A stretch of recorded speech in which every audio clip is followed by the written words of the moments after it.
And so it's what we're saying to everyone. If you have to have a perfectly healthy body before you feel good, you're in trouble. If you have to have every single meal you eat be perfect in every single way before you can be happy, you're not ever going to be happy.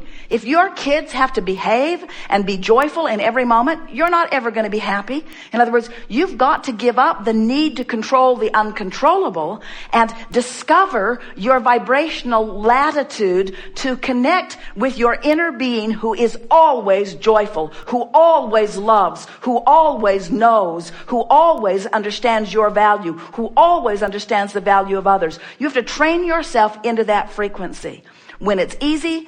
And if you train yourself and if you pay attention to it when it's easy and practice it when it's easy, it will never be hard for you again, you see. But you got to understand. You got to understand the laws of the universe. You got to understand vibration. You got to understand what your emotions mean, and you got to care. Most of all, you got to care how you feel. If we were standing in your physical shoes, we would make a decision. We would motivate ourselves even. We would say, I am not willing to put up with negative emotion, not for very long. I'm just not going to do it. Now, that doesn't get you anywhere, but it is a sort of decisive point. We just want you to find a way of making the focusing on the good feeling things be something that you do for the joy of it, not for the benefit of it, not for the manifestational benefit of it. You're putting it in the box because it felt good to find it. It felt good to think about it. It felt good to see the color in that rug, whether I ever buy it or not. It felt good to imagine that rug on my floor, whether it ever is on my floor or not. It felt good to look at the curves on that woman's body if I ever make love to her or not. It felt good to look at the curves on that woman's body if it ever becomes my body or not. It felt good to see that blue sky if I never see a sky that blue or not. It feels good. It feels good, and that's why I do it. It feels good now. It feels good now in real time. I'm using this creation box as my excuse right now to see the world as Source sees it.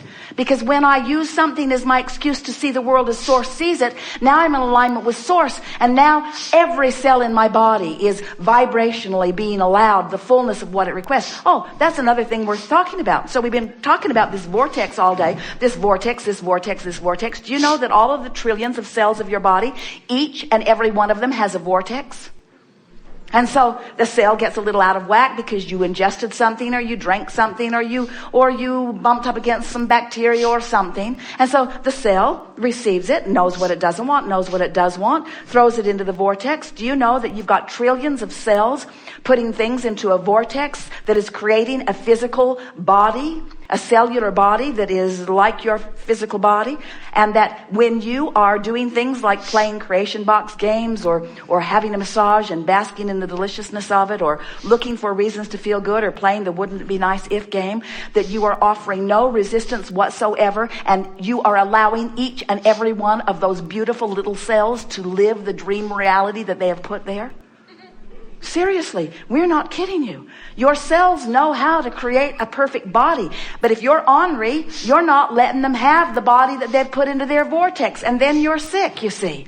But if you could get happy for a moment, you'd stop disallowing your cells their virtual reality experience, and you would be well immediately. That's what healing is. Healing is the lifting of resistance and the allowing of the alignment with the real experience that is in the vortex. You see, if there is something that calls you, Esther realizes that this is the magic to Jerry's happy life. He just does what he wants to do. And there's enough of what he wants to do that's really meaningful to him that he just keeps himself in a really happy place. And so that's what we want for all of you. We want you to get to the place where you just do what you want to do. We want you to get to the place where, but just doing what you want to do sometimes involves making what you're doing be something that you want to do. In other words, you look at it in a way that aligns you.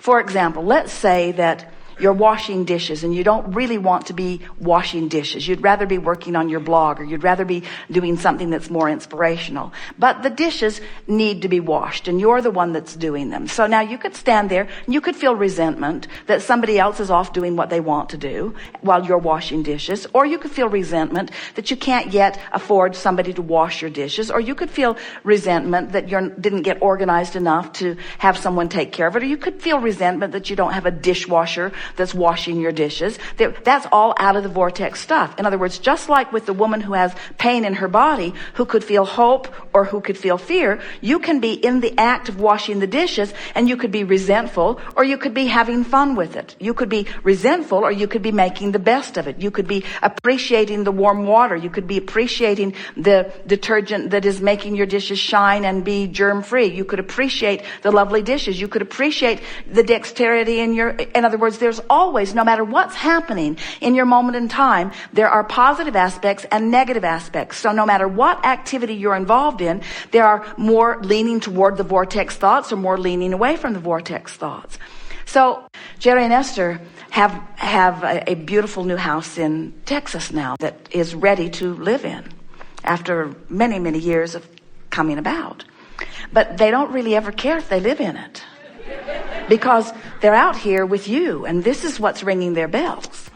But there is a man who has brought it all to fruition recently. Over the last 4 or 5 months, he brought a team of people from California, and they've been living in one of the buildings there. Esther says it's like Snow White and the 12 dwarfs. So their little beds are all lined up in the center building, and they've been bringing this place into a beautiful state of being. And Jerry and Esther saw it briefly and then left, and now it has evolved much more since they were there. And so Eric calls frequently and describes to them what's happening. And the thing that is so interesting is that he just loves the process. And nothing is ever unmanageable or out of sync. He just loves the process. And so he's always talking about the joyful work and the creative work and the teamwork of these men coming together and the good ideas that are being born out of it. And Jerry and Esther are realizing they're not creating a house to live in. This is a whole world that's being created, and all of these people are dancing in this world, and they are just a sort of remote part of it, because it's their dream that these people are bringing to realization. But the house is so much bigger than some place to live. Right. You see what we're getting at? And Eric has taught them both the joy of the imagery. Esther will say it again, Eric. What? Tell me about the walkway again. What? The one that goes off the back porch. Tell me about that walkway. And then he will use words like meanders. It meanders, and you discover, and you feel, and it's exciting, and comfortable, and beautiful. You see? Mm-hmm. They're not walking on it. They're not smelling it. They're not licking it. They're not seeing it. They're just feeling it. They're just feeling the culmination of it. But what he's conveying is far more than an object that he's viewing. He's conveying the creation of it. He's conveying how it felt to envision it. He's conveying how it felt to hear what Jerry and Esther asked for, and then how to create it. He's conveying how it felt to gather the people who had the ability and to gather the resources. He makes piling up a big pile of gravel sound delicious, you say, because it's part of the creative process. And that's what we're wanting you all to begin to get a sense of. We want you to feel the creation of that contrast that caused you to put things into a vibrational reality that the law of attraction is massaging into realness that you can feel now and live in later, but feel now.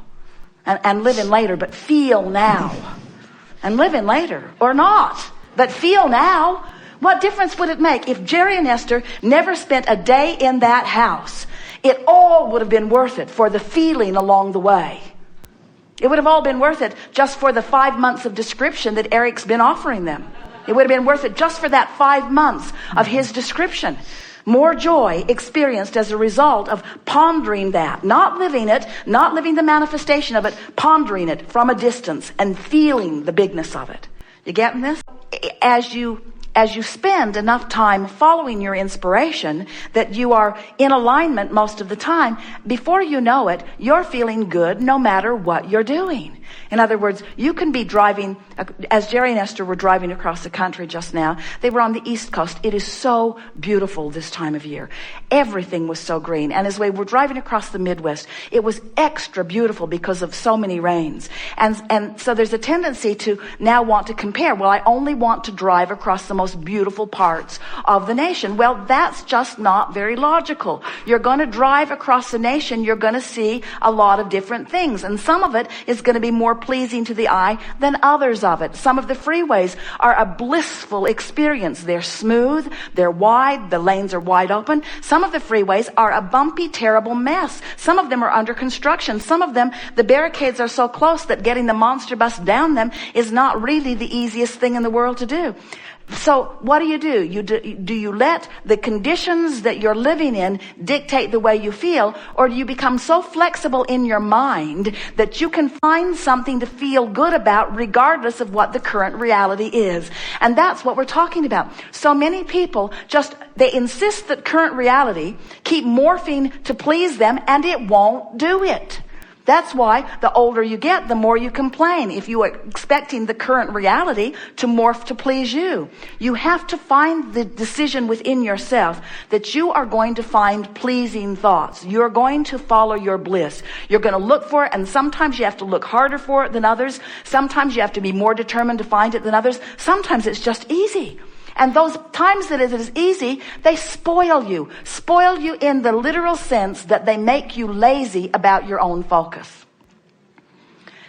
You start putting in things that feel good when you think about them. Okay. There's a distinction. Because right. If you're putting in stuff that's missing, now you've messed up your creation box. Okay. Now it's needy.